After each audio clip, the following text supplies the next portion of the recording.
Hello guys, आज हामी बजार गएर आएको सामान बोकेर यता यो चाहिँ अब खतरा जङ्गल छ। यो मूल बाटोको जङ्गल एकदमै डर लाग्दो पनि छ।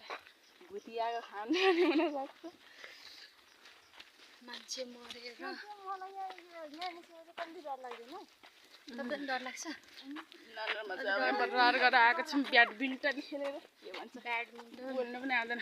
यहाँदेखि त हलमा हो त्यसमा डर गलेर आएको काम त्यस्तै चाहिँ घाम त काम पनि त्यस्तै छ नि। हेर्नुहुन्छ हाम्रो तारा दिदी। तारा दिदी पनि एकदम क्युटी भएर हेर्नु भएको छ। ब्युटी भएर बजार आएको आउनु भएको छ है। बजार आएको आउनु भएको छ हाम्रो तारा दिदी।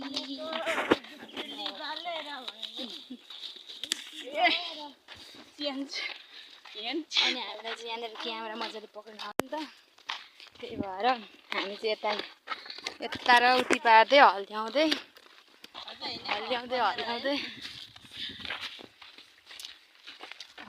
यो हो पर